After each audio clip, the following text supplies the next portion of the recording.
We should be live in just a few seconds.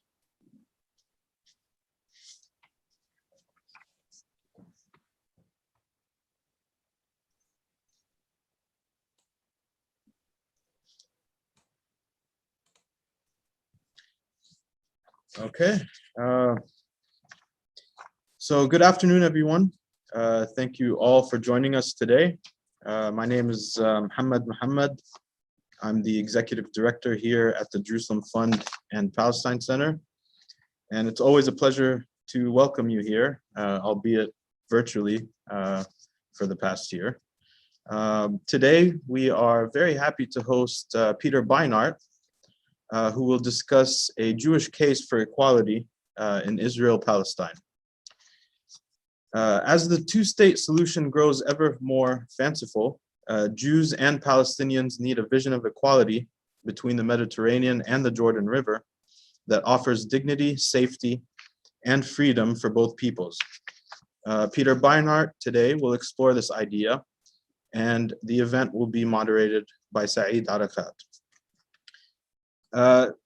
Most of you probably know who Peter Beinart is, but for those who don't, he is a professor of journalism and political science at the City University of New York. He is also a contributing opinion writer at the New York Times, a CNN political commentator, editor-at-large of Jewish Currents, and a non-resident fellow at the Foundation for Middle East Peace. He writes the Beinart Notebook newsletter on substack.com, which I will give a link to you as well so that you could follow that. His first book, The Good Fight, was published by HarperCollins in 2006. His second book, The Icarus Syndrome, was published by HarperCollins in 2010. His third book, The Crisis of Zionism, was published by Times Books in 2012. Peter Beinart has written for the Wall Street Journal, the Financial Times, the Boston Globe, the Atlantic, Newsweek, Slate, Reader's Digest, Die Zeit. I'm sorry if I butchered that. It's a German publication. Another one, Frankfurter Allgemeine Zeitung, I think is how you say it. You don't need to include them all. Please. Okay, and Polity. Anyway, he is very well published, is the point. In 2005, he gave the Theodore H. White Lecture at Harvard's Kennedy School of Government. And the Week magazine named him Columnist of the Year for 2004. He's appeared on The Week with George Stephanopoulos, Charlie Rose, Meet the Press, The Colbert Report, and many other television programs. He graduated from Yale University, winning a Rhodes Scholarship for graduate study at Oxford University. After graduating from the University College of Oxford, Beinart became the New Republic's managing editor in 1995. He became senior editor in 1997, and from 1999 to 2006 served as the magazine's editor. So obviously a very accomplished person that we have with us today. Also, we have with us Saeed Arakat, who is a member of our Palestine Center committee, and he is also an accomplished journalist and the Washington bureau chief for the Palestinian newspaper Al-Quds, a daily for which he is a writer, columnist, and analyst. He previously served as spokesman and director of public information for the United Nations Assistance Mission for Iraq, and currently teaches as an adjunct professor at American University in Washington, D.C. So I will hand it over to Saeed, who will be moderating our discussion today. After the discussion, we will also have a Q&A session. You can tweet your questions to @Palestine Center, or you can ask them in the YouTube chat sidebar. And also, for those interested, I just wanted to mention the Substack page for Peter, which is peterbeinart.substack.com, and I will include it in the chat as well. Anyway, thank you all for joining us, and thank you, Peter, and thank you, Saeed, as well. Thank you, Mohammed. And I'm truly honored to be with Peter. Can you hear me, Peter? Yeah, yes. Yeah, okay.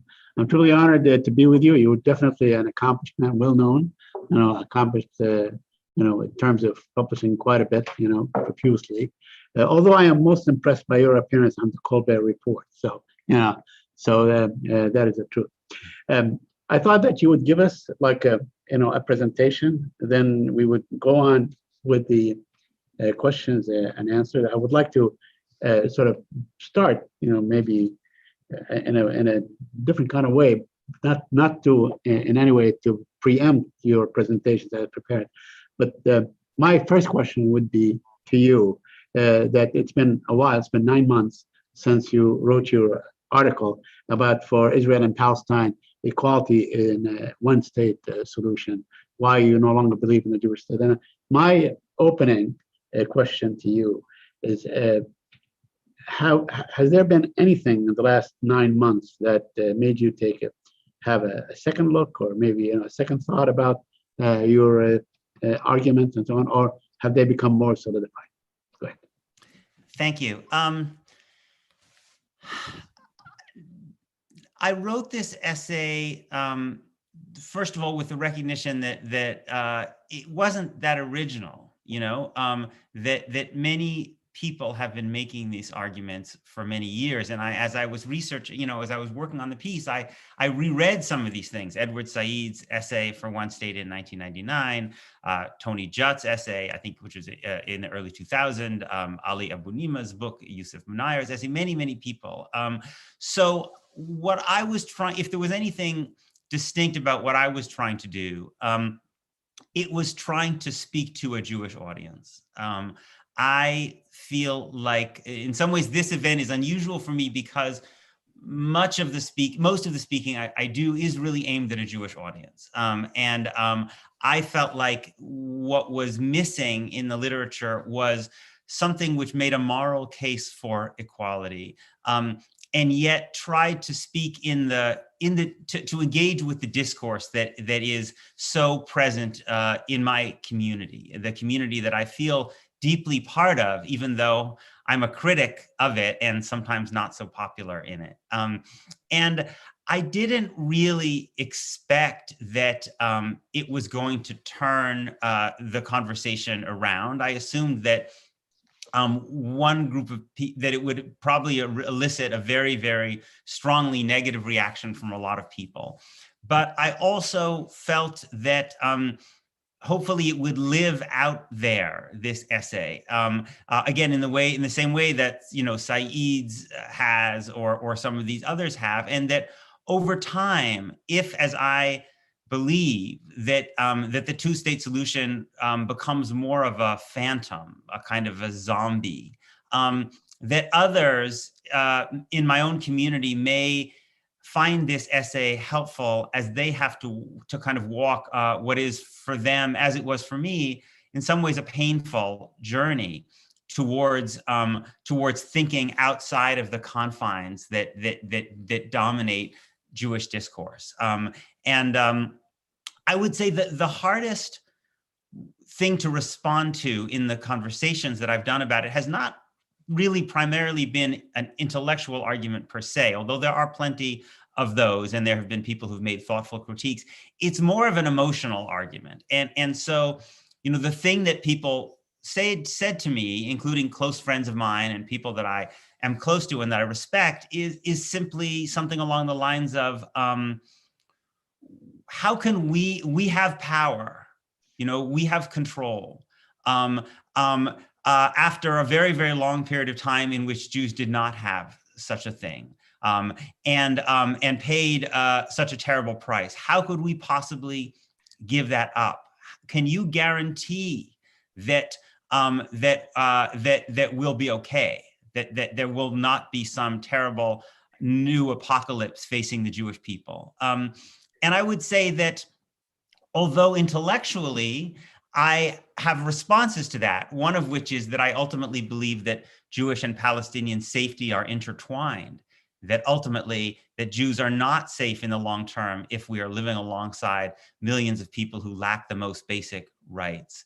And also that liberal democracy and equality under the law has been good for Jews. You know, Jews have prospered in places governed by the very principles that I'm advocating in my essay. And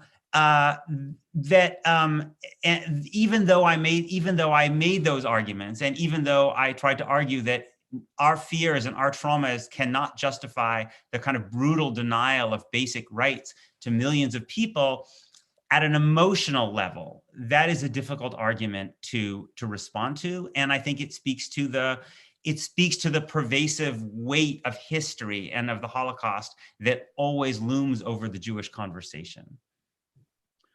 Very interesting. By the way, what kind of effect or impact has it had in the long term? Not right away. I mean, there were, of course, many reactions to your argument at the time when it came out. But over that extended period of time, how is it resonating among Jewish Americans, among both younger and older Jewish Americans? Look, I think that for most people, it's simply a bridge too far. It's almost it's to violate that my argument that there should be an equal state rather than a Jewish state is really violates what is almost a kind of core essence of Jewish identity for many people. You know, it's not just a political view. It's something. It's constitutive of what it means for them to be Jewish.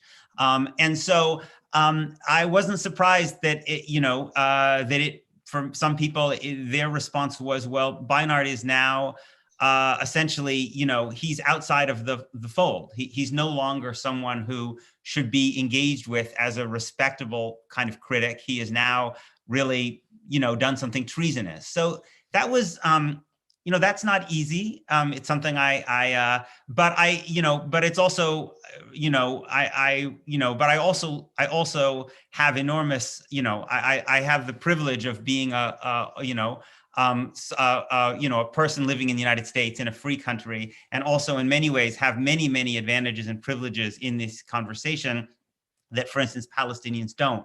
So to me, the anger that I receive is really minimal in terms of what other people really have to go through. I would like to believe that there is a cadre of people, maybe particularly younger people, for whom this essay might have made the idea of equality in one state more thinkable, that it put it on the agenda. Not that they're necessarily signing up on the dotted line right now, but that it might have helped to begin a process for them of coming to terms with this idea. Because ultimately, I think that the choices that we are faced with today and in the future are two different kinds of one state. One, the current situation where millions of Palestinians lack the most basic of rights. They're not even citizens in the country in which they live. They have no voice in the government that dominates their life. And what that means for day to day is brutal and unacceptable. And the other is to make a bet on principles of equality under the law. And so my hope is that there are those who are on their own journey, and that this essay might be helpful to them on that journey. Okay, I mean, we hear about a generational shift, among American Jews, among Jewish Americans, and so on, in terms of how they view such a notion. But we don't really hear about a generational shift in Israel. So, where is the generational shift in Israel? Is it there? Is it totally absent? As these elections expose how right-wing almost the whole society in Israel has become. Yes. No, I think that the generational shifts that are taking place in the United States, one can debate how politically significant they will turn out to be or not, but there isn't an analog in Israel. The dynamic in Israel among Israeli Jews is very different. First of all, for demographic reasons. So in Israel, if you were younger, you were more likely to be dati or Haredi, right? National religious or what we call ultra Orthodox. And we know that politics in Israel is influenced by these religious divisions. So the young people in Israel are more likely to be right wing because they're more likely to be religious. So that's one reason.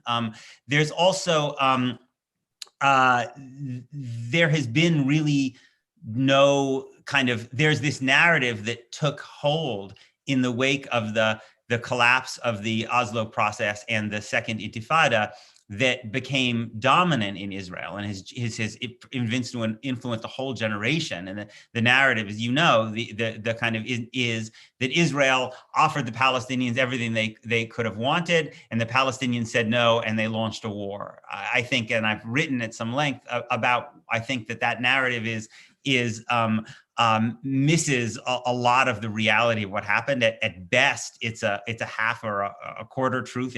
There's a lot that it misses in terms of the reality of what actually happened between 1993 and, let's say, 2005. But it is taken hold, right? A narrative doesn't need to be historically correct for it to be very powerfully influential. The night, Ronald Reagan partly won election because Americans believed that America lost the Vietnam War because we were stabbed in the back by the anti-war movement. Wasn't necessarily true, but it became a powerful kind of, so no, the dynamics in Israel are very different. And of course, also Israeli politics has evolved in an environment in which Israel is able to control the West Bank at relatively low cost, right? Because of the role the Palestinian Authority plays. And so one might also say that in a situation where Israel's control over millions of Palestinians who lack basic rights is taking place at very low cost, one would not expect really that for Israel to kind of shift in a more progressive direction. Frederick Douglass famously said that power concedes nothing without a demand. Right. I very much hope that demand is nonviolent. And speaks in a language of kind of freedom and equality and love. But without that demand on the ground, I don't think one would expect that Israeli politics would shift in a more progressive direction.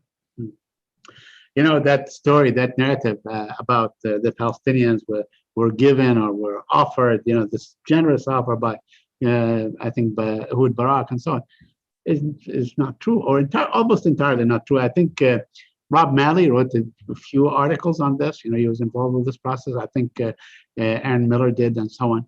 But that's not the point. I wanted to go back to the generational shift. And looking at, I know I asked it somewhat in my previous question, but was there evidence in these last 4 Israeli elections and, across the pond, here in the United States in the last 2 elections, for instance, have we seen generational shift because of the rise of Trump or because of the reclaiming of the Democrats of the White House?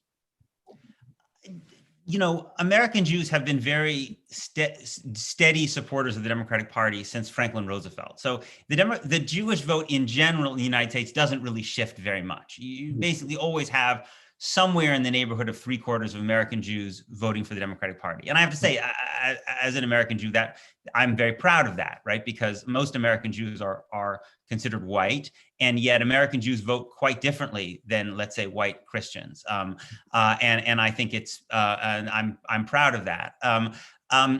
There on the Israel question per se, there is data that suggests that younger American Jews are more progressive on Israel, which is to say that they make more of an effort, I would say, to align their views about the United States, their belief in, in equality and human rights and anti-discrimination, with their views about Israel. But whether that translates into a political shift in the American Jewish community is very uncertain. First of all, although most younger American Jews in general are more progressive on Israel, there's also a larger share of the younger American Jewish population, which is Orthodox. The Orthodox population is growing in the American Jewish community as it is in Israel. And Orthodox Jews tend to be further to the right and tend to vote Republican. And those Orthodox Jews tend to be more engaged on the question of Israel and in American Jewish organizations than do non-Orthodox Jews, many of whom are very assimilated and frankly not that really engaged with Israel or with organized Jewish life at all. you know, we also, you can see in other communities, let's say the Cuban American community, right? There are many, many Cuban Americans who don't like America's hardline posture on Cuba. There are many gun owners who don't agree with the NRA, but communities tend to be most influenced by people who are most organized. And in the American Jewish community, that tends to be people who are older, people who are more religiously observant, and often people with financial means. Again, this is not unique to the American Jewish community. I think it's the way it works. And organized. I mean, you know, as with AIPAC and other organizations and so on, that are really, I mean, aside from their positions, they are also very well organized. Yes, and the thing about people in AIPAC is that they're more likely to be single issue focused. The problem, the challenge for progressive American Jews is that even if they are progressive on Israel-Palestine, their progressivism also makes them focused on a great many things. Right. So they don't tend to focus their energies as much. You know, one of the things that you know, they'll say, younger American Jews might say to me, okay, I agree, Israel's doing very bad things, I'm against all that, but I want to focus on climate change. You know, I want to focus on healthcare, lack of healthcare in the United States. I want to focus on, again, it's also as a result of assimilation because, you know, these people, they're American Jews, they're not Israelis. They may never even have been to Israel. And so it's a distant place for them. And so they focus their political energies elsewhere, often on good things. But as a result, they don't have the same kind of weight in terms of influence as, let's say, people who are involved in AIPAC. True. I mean, we look at how there are some inroads as far as progressives among Democrats, you know, or the Democratic base, but it's really not reflected in the leadership. I mean, you know, you see things like Cory Booker, I think today or a couple of days ago and so on, and a group of others, Ben Cardin, you know, Portman, you know, they are now they are forwarding a bill or sending the State Department something that they should push for normalization and so on, you know, although, you know, this really in many ways happens at the expense of what they claim they want, which is a two-state solution and so on. It's basically rewarding Israel and so on. So what is your take? You know, let me go back on the issue of how it is reflected among the generations, among Israelis. Among Israelis, do you see, like, let's say, a rise of a new left in Israel? You know, where they could coalesce with Arab parties and so on. Some have voted for the Arab Joint List. Right. I mean, I think that point you make at the end is really, really crucial. One of the things that frustrates me about American media discourse about Israel, Israeli politics, is people talk about the Israeli left when they really mean the Israeli Jewish left. So the Palestinian Arab parties are often kind of erased from the conversation, right? Obviously, Palestinian citizens of Israel do have a diversity of views, right? I mean, we've seen this in the breakup of the Joint List. There are differences on social issues and other things. There are different ideological streams, but what Palestinian citizens of Israel all share is the fact that they are second-class citizens, right? That they don't have full equality. And so they are the natural, in some ways, the natural foundation for a left inside Israel, right? In the same way that Black Americans or Latino Americans or, you know, would be in the United States, because when you don't have equal citizenship, you naturally want that kind of progressive change. And you know, it's no surprise that the Israeli leader who sounds the most like Bernie Sanders or AOC is Ayman Odeh, right? And yet somehow the assumption that they are not legitimate governing partners is almost baked into so much American political discourse. And people say, well, why can't the Israeli left or the center left will get a majority? Well, if you're not willing, as Benny Gantz was not willing, and I think this was an historic tragedy and disaster, and I think he deserves to be in the political wilderness, when he said, I won't accept Ayman Odeh's endorsement, I'd rather go in with Netanyahu. Of course, you're not going to be able to have a left. I mean, it's almost as if like the Democratic Party were expected to win an election without the votes of Black Americans. It would be inconceivable. So I think the only hope, it seems to me, is, as you say, for there to be a broader bloc with the Joint List at its center, and then also with Meretz and maybe parts of labor, of avodah, and it has to speak in the language of equality for both Jews and Palestinians, and we're still seem to be quite a ways away from that, unfortunately. Right. Still, I mean, on the issue of human rights, I mean, and the reason I raised this is because yesterday the State Department released their human rights report for 2020. Yeah. And granted, most of it was prepared probably under the previous administration, but they continued on to basically dismiss or discount using the word occupied, and let's say describing the West Bank and so on. And I wrote about this today, and I asked the question and so on. But these are stark issues. I mean, there are human rights abuses that you can Yes. stack all the way to the sky Yes. almost every day. Why is that not, let's say, a mobilizing factor that can give it a sense of urgency among young Jewish Americans? Well, I would say, I mean, there are a number of reasons, but one I would say is that if there is not a movement among Palestinians on the ground that can resonate, I think that I think it makes it much harder for this to take place. I mean, if you think about the role of white Americans in the North during the civil rights movement, right? Mm-hmm. What happened was that they saw a movement, a moral movement, grow on the ground, a movement speaking about equality and freedom and love, and they saw the brutality that people suffered, and they also were inspired by the vision that was offered. And it changed the debate inside the United States. In some similar, it's not quite exactly the same, but in South Africa, you had a mobilization on the ground, and then an appeal to the world. I think part of, to be perfectly honest, I think the ability for there to be change inside the American Jewish community, absent a Palestinian leadership, that a Palestinian movement that can that instead of subcontracting the occupation and running it, is actually essentially is protesting and challenging and speaking to the world.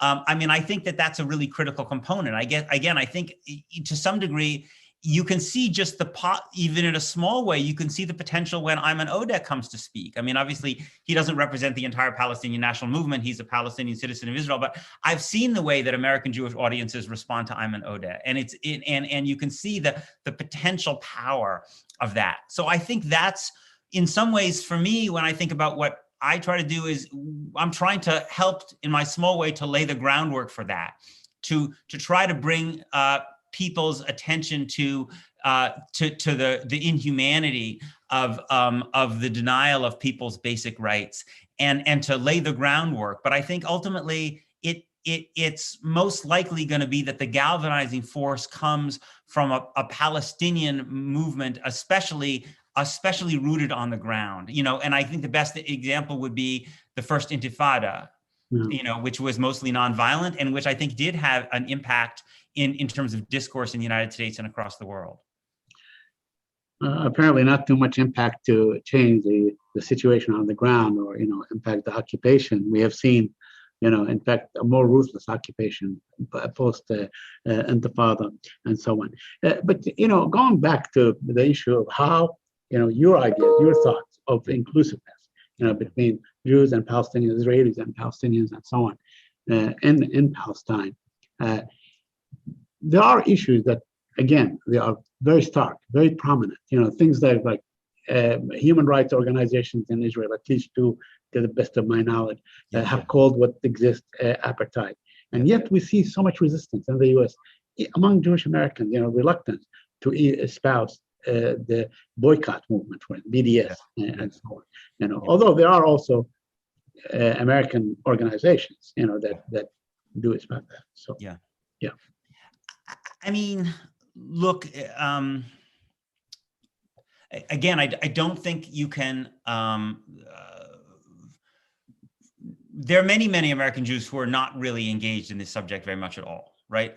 But for those who are, you can't, and I don't think I'm telling you anything you don't know, Saeed, you can't underestimate the power of the narrative that exists, which is that the Jewish people, after millennia of persecution, were almost destroyed, and then the state of Israel was created to ensure that there would never be another Holocaust.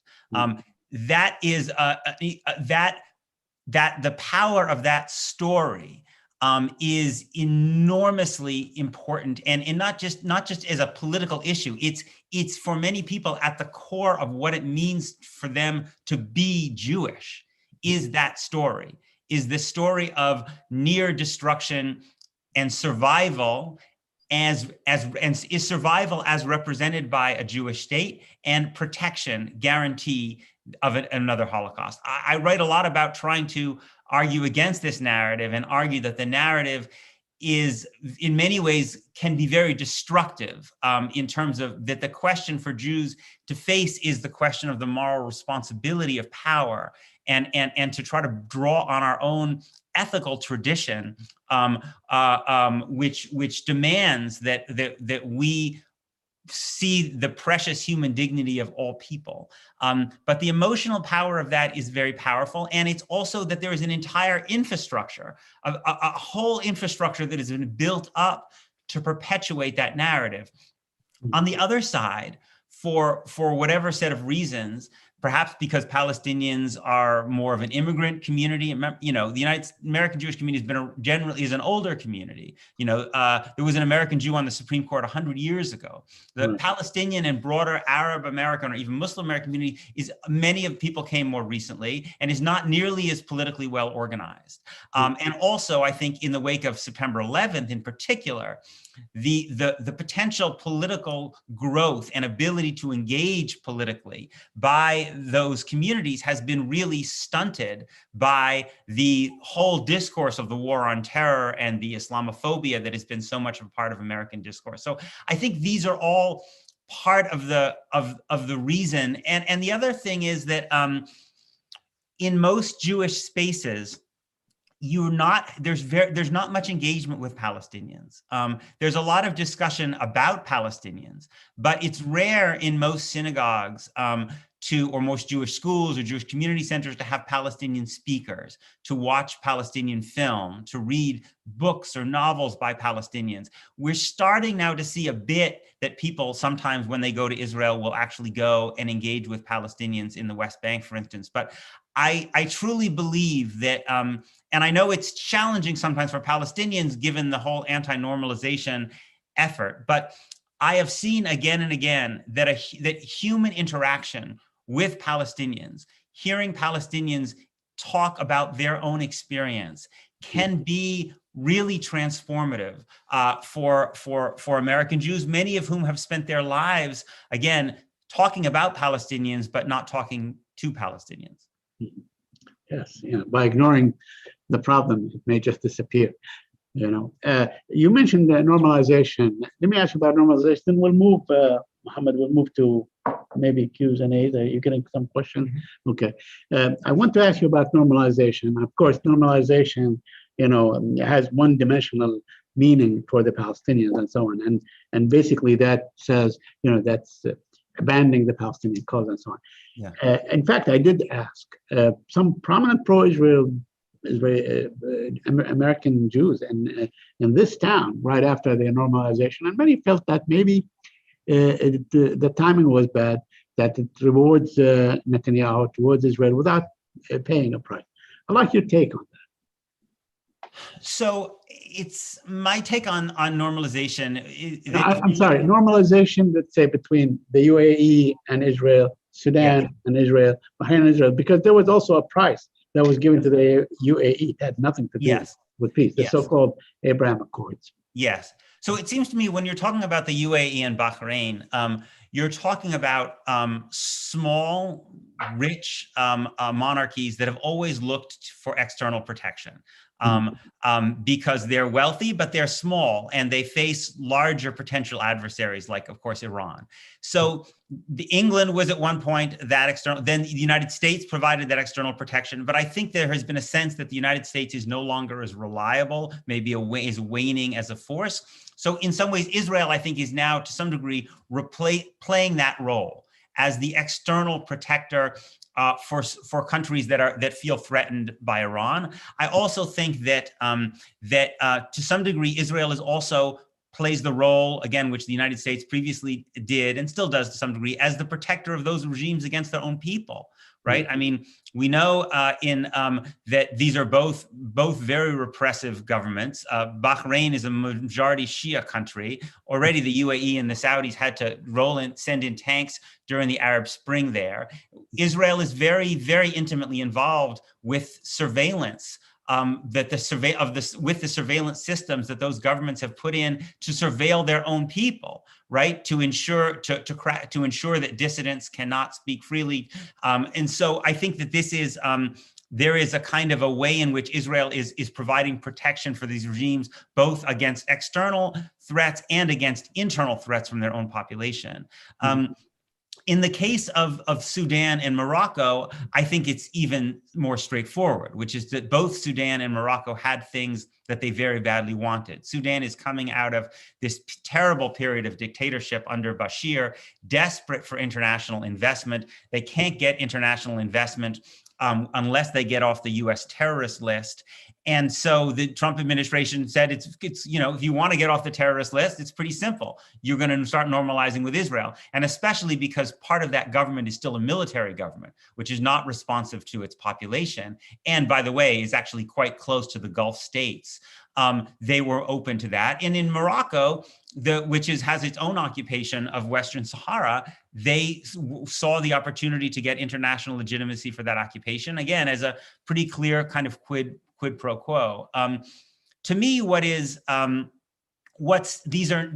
sad about this for me is that I think had Israel responded differently almost 20 years ago now to the Arab Peace Initiative, in which all the Arab countries offered to recognize Israel if Israel returned to the 67 lines and there was a just and agreed upon solution for the refugees, then I think Israel could have had peace with not just those countries, but with many other countries. And it could have been more of a peace that was actually with the people, that would have had popular support. I think instead what you have is that Israel rejected the Arab Peace Initiative, and it has a peace agreement with some of these regimes, but it's a peace agreement with authoritarian regimes, which is not really necessarily supported by the people. And in many ways, again, particularly in a place like the UAE and Bahrain, is at the expense of the people, since Israel is helping to prop up the authoritarianism of those regimes.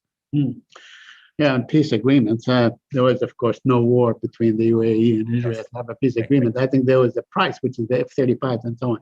I have lots of questions, but I want to go to give a fair shake to our participants and viewers. So I have a number of questions. We'll try to go through as many of them as possible. The first question I have is, what do you think will be the impact of the Abraham Accords, which we just covered and talked about, and the presence of representatives in Israel-Palestine? Is that what the question is? I mean, I think the Abraham Accords have made the Israeli political leadership feel even more that they can ignore the Palestinians, right? Because they can say, look, the Arab governments don't care about the Palestinians. No, nobody cares about the Palestinians. So why should we, essentially? Which is, look, to me, this is a kind of a language of might makes right that I fundamentally reject. It's just fundamentally alien to my vision of what it means of Jewish tradition, which is fundamentally about the basic dignity of all people. And so I don't care whether the UAE and the Bahrain monarchs are willing to throw the Palestinians on the bus. They're not the people that I look to for moral guidance, right? They're brutal, they're a brutally repressive regime. To me, the question is, what are the moral responsibilities that a state has towards people that it controls? And the fundamental moral responsibility is that you can't control people who don't have citizenship in your country, who don't have a voice in the government that dominates their lives. So I think Israeli leaders may feel that they can ignore the Palestinians because, the Arab countries are not doing much for them, and because, the PA is keeping things quiet in the West Bank. And again, Saeed, you would know this much better than me. I'm not an analyst of Palestinian politics by any means, but it simply strikes me that sooner or later, at some point, people denied basic rights will rise up. That it's just human nature, that you can hold people down for a certain period of time, but not forever. We have a basic human desire for freedom. And so that, and again, I deeply hope that uprising is peaceful and organized and can speak to Israelis and Jews around the world in the way that someone like Ayman Odeh does. But sooner or later, I think the fact that Israel is controlling millions of people who lack basic rights, that Israel will have to grapple with that. The cost will go up. Right now, the cost is very low, but it seems to me sooner or later that maybe the Palestinian Authority collapses, there's an uprising, the cost will go up. And when the cost goes up, I don't think there's much that the UAE or Bahrain can do about it. Israel's living alongside the Palestinians, whether the UAE or the Bahraini government, cares about the Palestinians or not. I agree. I mean, Israel may have a lot of things like airplanes, armies, money, and so on, but geography is a different thing altogether. Between the Mediterranean and the Jordan River, we have 15 million people, half of which are Palestinians. So that's what they really have to deal with. Another question I have for you, Peter, is what is the relevance of Israeli conscientious objectors to the general youth perspectives in Israel? If you, I think, look, some of my Israeli Jewish friends are conscientious objectors. Others that I know have done military service, and yet then, like the people in Shovrim Shtika, breaking the silence, basically responded by trying to expose to the world and to other Israelis the things that they saw. It's obviously, this is not a kind of a mass, movement of people of not being willing to serve. But I think that as difficult as it is for American Jews to challenge the kind of prevailing political consensus, it's even harder for Israeli Jews. It's just you can really make you feel like an alien in your own society. And that's difficult to do. But I think that I am inspired by those Israelis who do in various different ways. They're the people who they inspire me. To me, they are the ones who represent the best of Jewish tradition as I see it. And it seems to me that all of us, whether we're as American Jews or Israeli Jews, have privileges that Palestinians in the West Bank and Gaza and East Jerusalem don't have: freedom of movement, freedom of expression, all these things. And with this privilege, to me, comes moral responsibility. A few years ago, I went through the airport in Ben Gurion, and I was, they asked me some questions for a little while. I was taken into a little room, and they talked about it. They asked me a bunch of questions about a protest that I'm involved in, and I realized, and then it became a big story, like it was in the New York Times, and even Netanyahu had to respond to it. And I was thinking, I thought, this is insanity, right? Like, what happened to me was so mild compared to what happens to virtually every Palestinian or Palestinian American I know going through the airport. Netanyahu doesn't apologize to them. It doesn't end up in the New York Times. So I have this almost a ridiculous privilege that I have, and therefore with it comes some moral obligation. I have a question that, in a way, is related to that. Are there signs, in your opinion, of growing connections between Palestinians, let's say, those who are citizens of Israel in 1948, and Jews or Israelis from Arab background, Iraqis, Moroccans, and so on, or Ethiopians, minorities, so to speak. Do you see any rise in such a movement? So it's a great question, and I think also, to me, in some ways, a tragic one. And my own grandmother was born in Egypt. Their family is from the Ottoman Empire, from the Isle of Rhodes, and one would have hoped, or I would have hoped at least, that that Jews from the Arab world and from the broader Middle East could have been a kind of a bridge between European Ashkenazi Jews and Palestinians, and that they also they could have seen they could have seen that that they could have challenged some of the notions that so often exist that can sometimes exist in Jewish discourse about how Arabs are inherently anti-Semitic, or that that Jews can never have a place in the Arab world. I mean, the Jewish experience in the Arab world was mixed, of course, not always great, but it was actually better to be in Morocco or Algeria or than it was in Lithuania or Ukraine or Belarusia. And I think that instead what's really happened is that the whole notion of being an Arab Jew has become seen as a kind of oxymoron, that you can't be both an Arab and a Jew, right? Even though for centuries, for millennia, people were both. And what's happened is that the Mizrahi Jews have generally been on the political right. I mean, they were the people who brought Begin to power. They were alienated by the Labor Party, partly because the Labor Party represented the Ashkenazi elite that discriminated against them in the 1950s.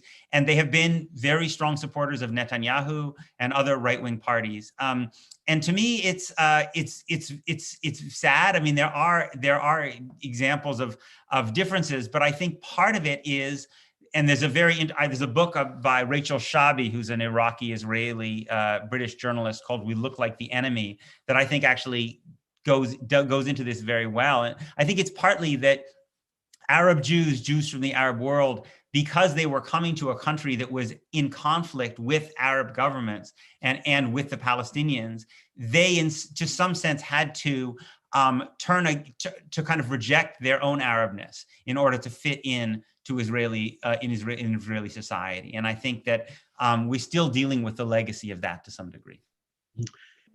Another question on your prediction about how long it will take, although we covered it somewhat, but people insist on hearing more about it, how long it will take for a majority of American Jews to shift positions and begin to really sort of empathize with the Palestinians.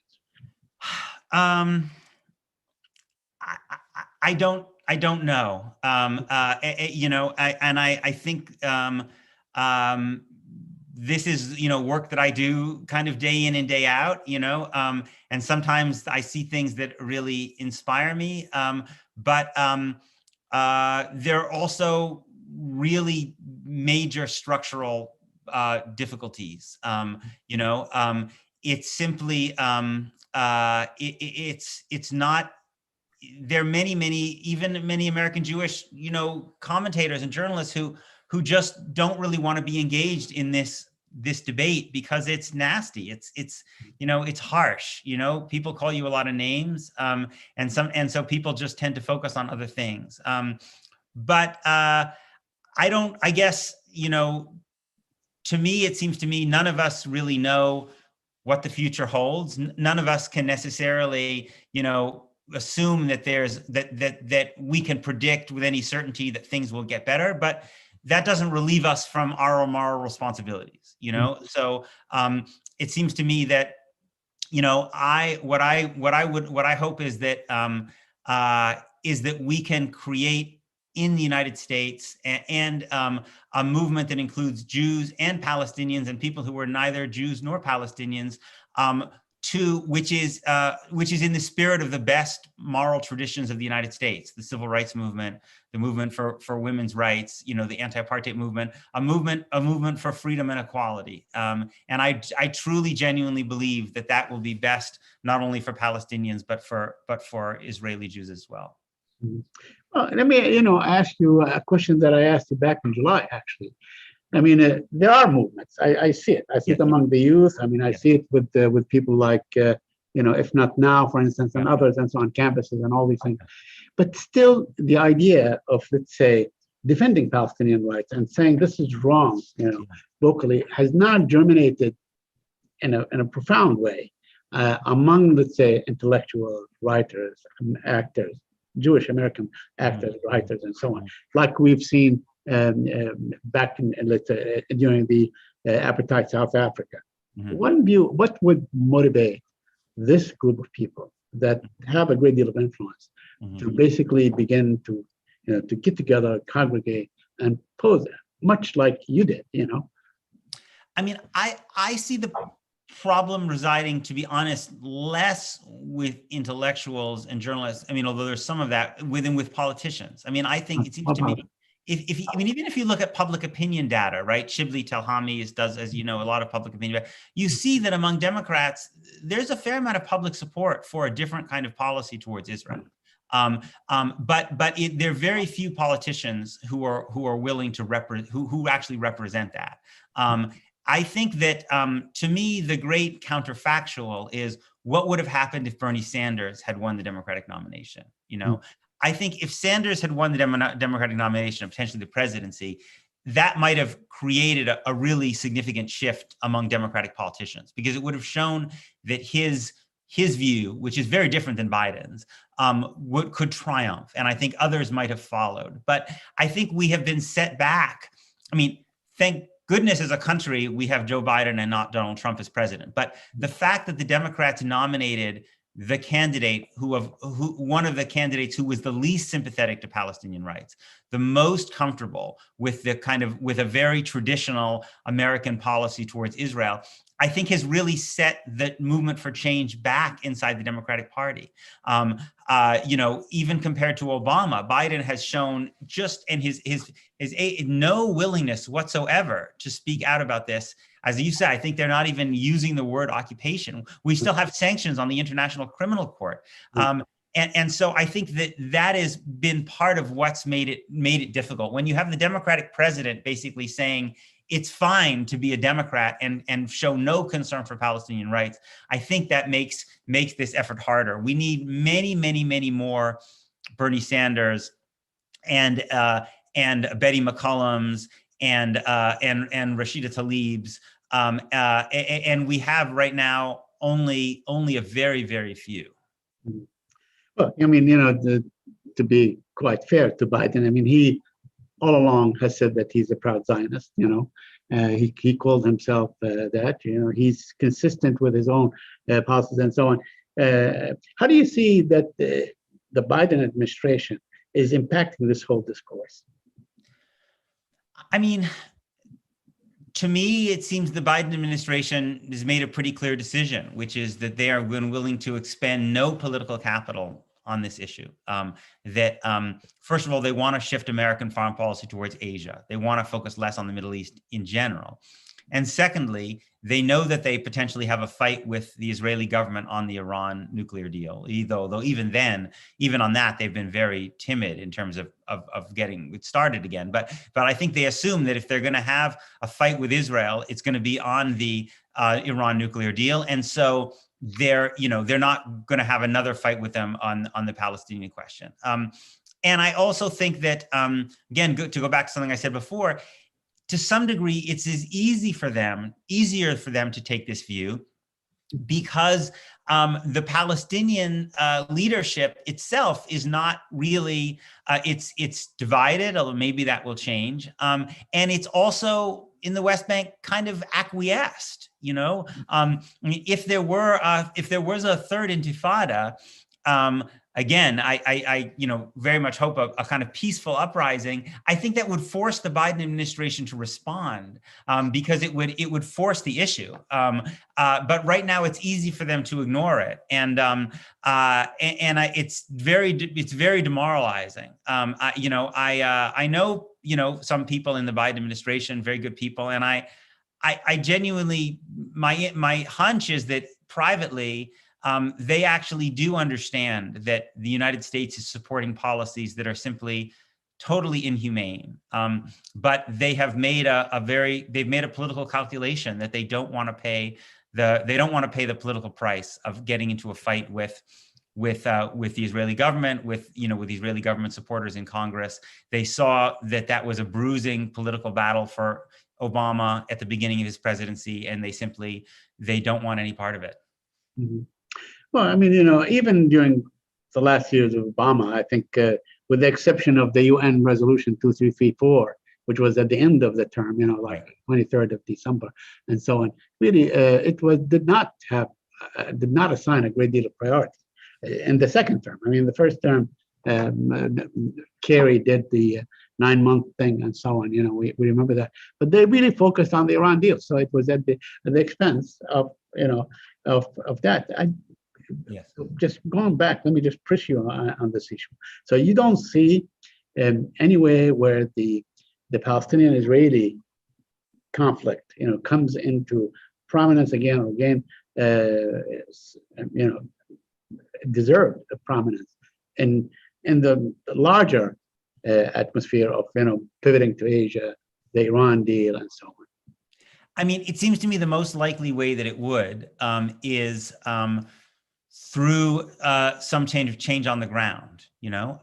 That forces people to reckon with the issue. Again, I mean, you said that ultimately the First Intifada did not accomplish much, but I do think the First Intifada I think brought the conditions in the West Bank to many people around the world who were not familiar with them, and it even forced the Israeli government to kind of realize that I think it led in some ways to Madrid and then to Oslo. Again, you could argue that Oslo then kind of sucked up that Oslo was a mistake, that ultimately the energy from the First Intifada was dissipated and domesticated. But I think it's a model for that's, I think, it seems to me, how the most likely way this issue is to return to centrality, because the Biden administration, it seems to me, is not going to do it on its own. It has many other issues that it would rather focus on. So it's only going to respond, it seems to me, if it's forced to respond. If it's forced to respond above all by events on the ground. Well, I mean, it has shown a lot of lackluster interest, even in things that they said they would do, like reopening the PLO office here in Washington, like reopening the consulate in East Jerusalem, resuming the aid to UNRWA. Until now, there is no resumption of aid to UNRWA. I mean, they said they will give the Palestinians $50 million last week, to combat COVID. I think that engendered resentment by the likes of Congressman Zeldin and others and so on, even Mike Pompeo and all this. So, I mean, no, they're not doing that. So I agree with you. And I just want to, just to clarify what I said about the Intifada, I think the Intifada was a great thing. It highlighted the Palestinian struggle, showed Palestinian unity and ability to resist the occupation, but it also emboldened the ruthlessness of the Israeli occupation. Mm-hmm. We saw walls emerge. We saw all kinds of things. So the brutality, kids sent to prison, and so on. Yeah. So in that sense, I said that it did not affect the occupation itself. Now, I have a question to you from our chairman of the board here at the Palestine Center. Do you have a statement of his own to give about this subject? Do you have a statement on this issue? I mean, I guess I feel like we've been talking about it. I would I mean,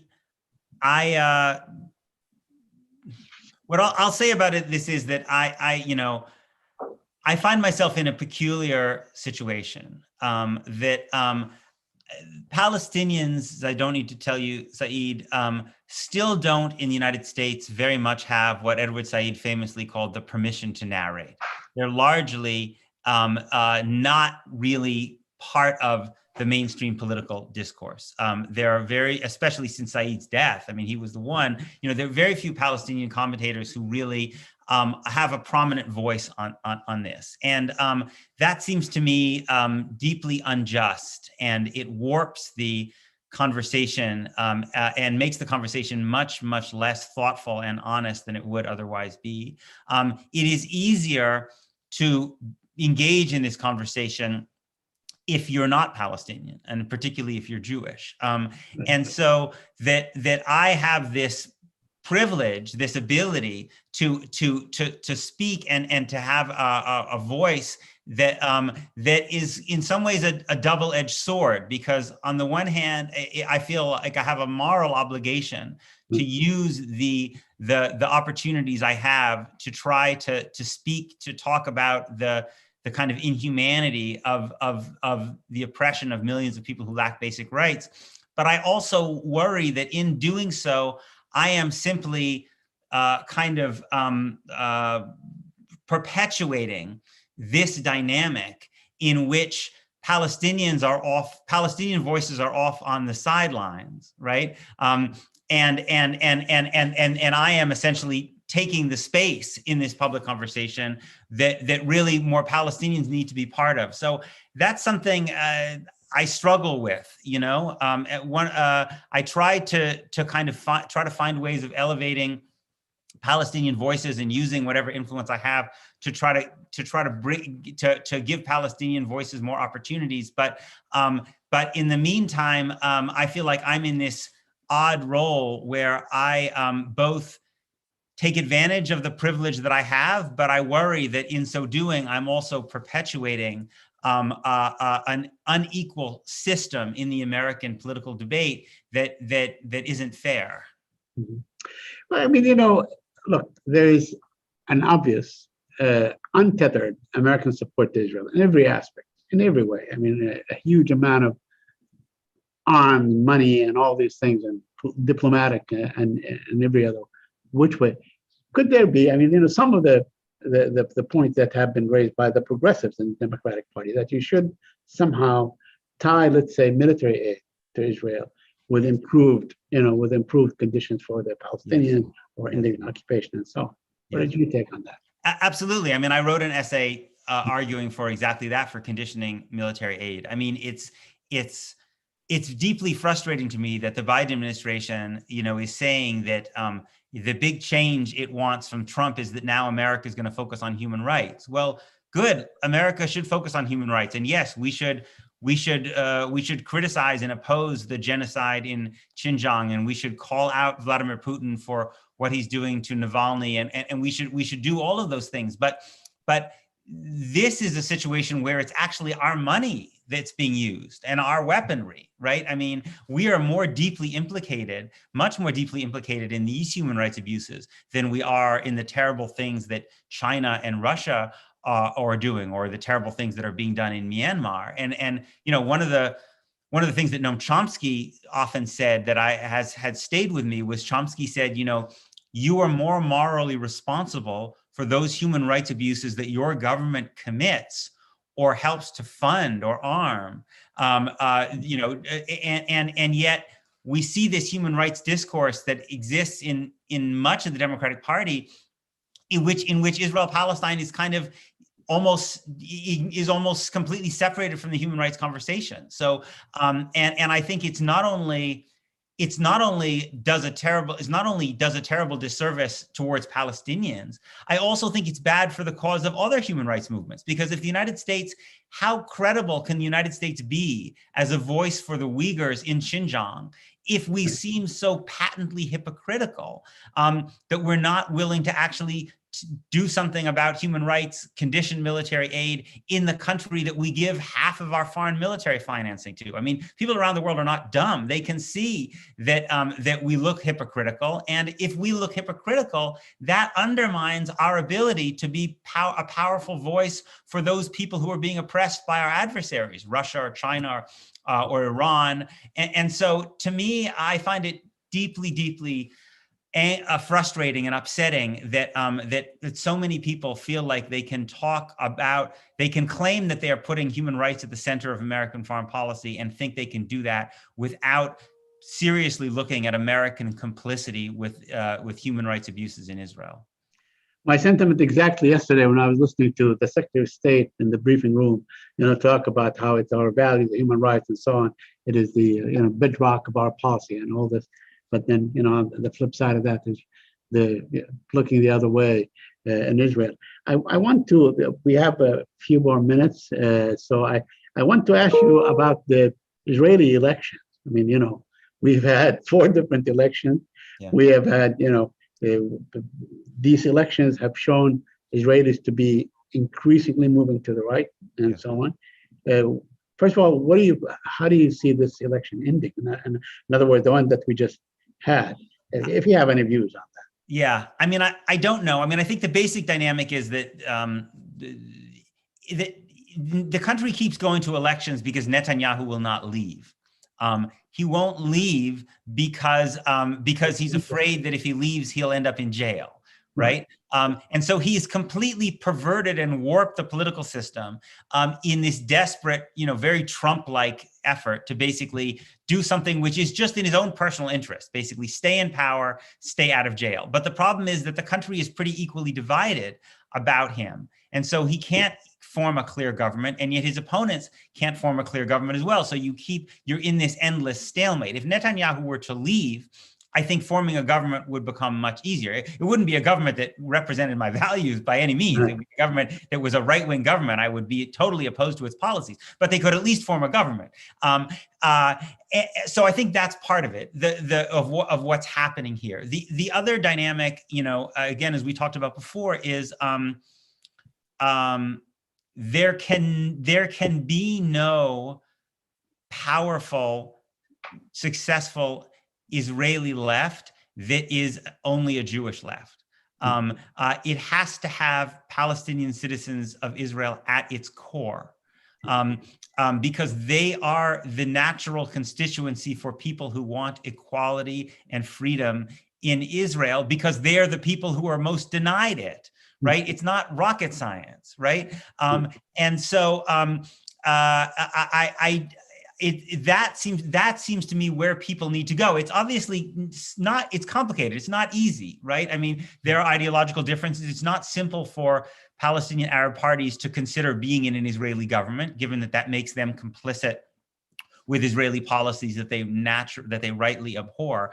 But it seems to me, I guess what I would hope is that you could start to see in Israel proper, in Israel inside the Green Line, the kind of political movement that could be then in some ways a model or replicated also across all of the territories that Israel controls, which would be a movement that brought Palestinians and Jews together in the language of freedom and equality. And also I think it would show, right now, when I wrote about this idea of one equal state, so many people responded to me as if once you gave Palestinians the vote, they would simply use it to try to dominate and destroy and even exterminate Jews, And it seems to me this is why, if you look at the one place where Palestinians do have the vote, even though, of course, they're second-class citizens and face very severe discrimination, you can just see that this is not the case,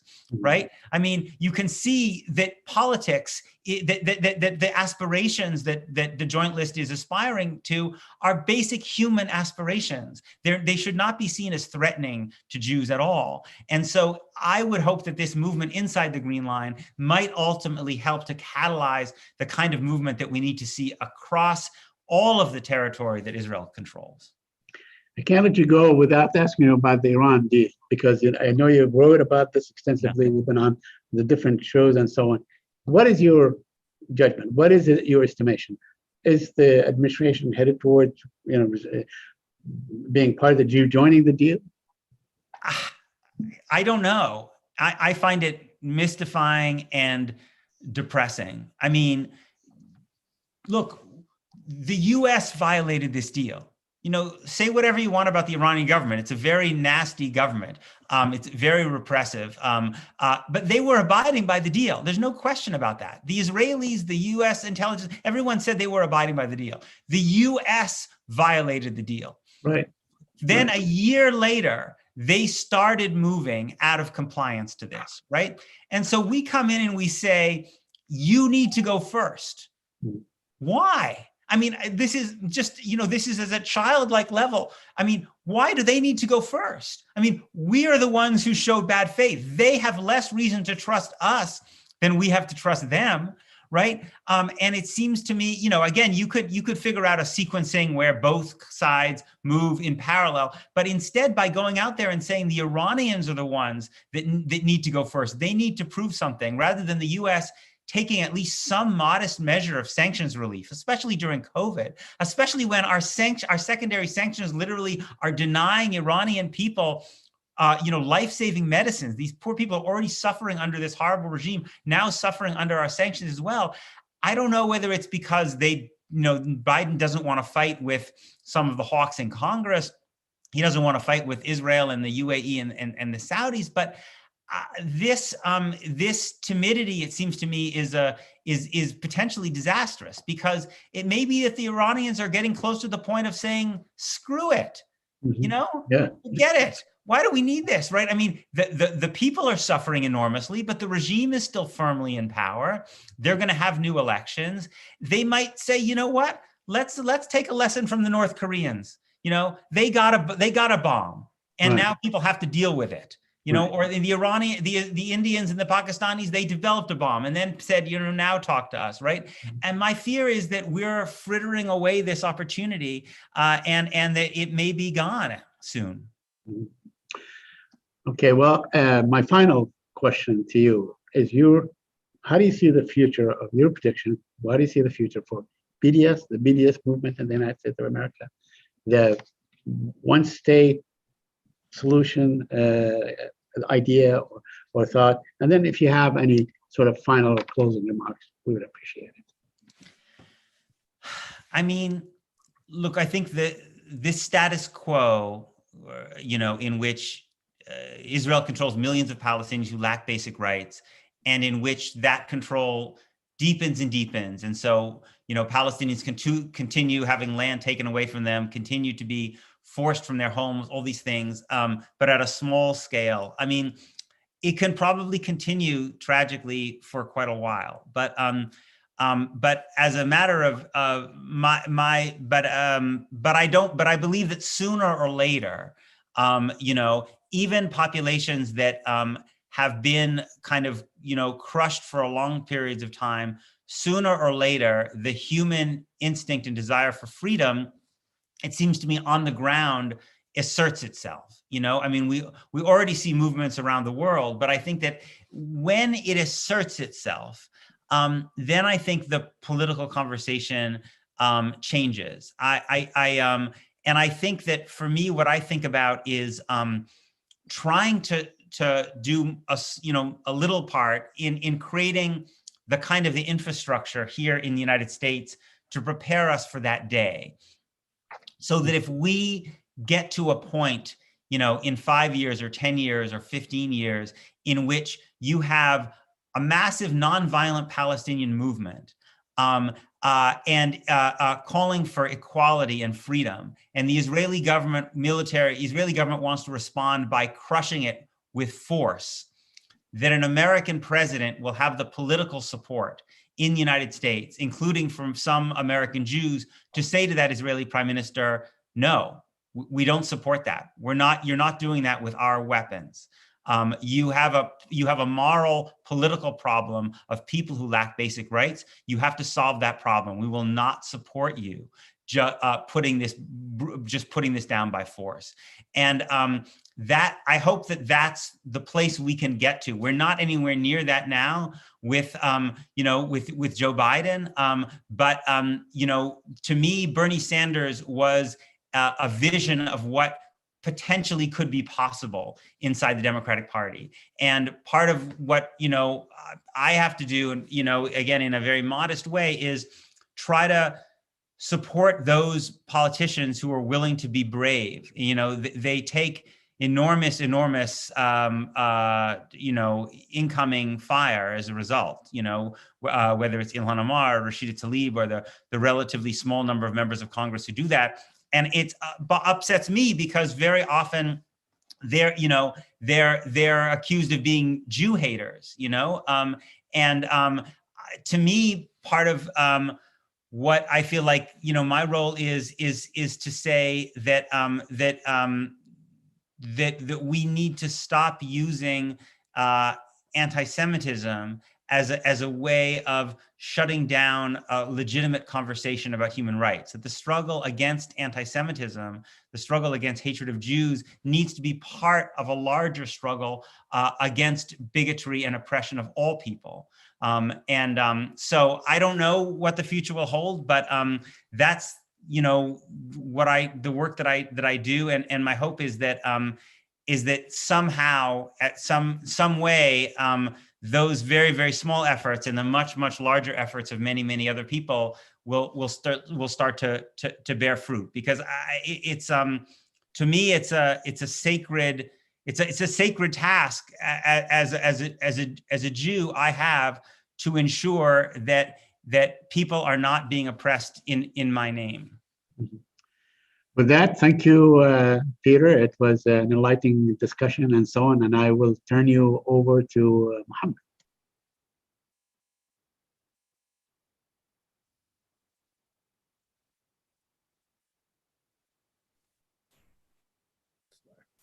Yes, Peter, can you hear me?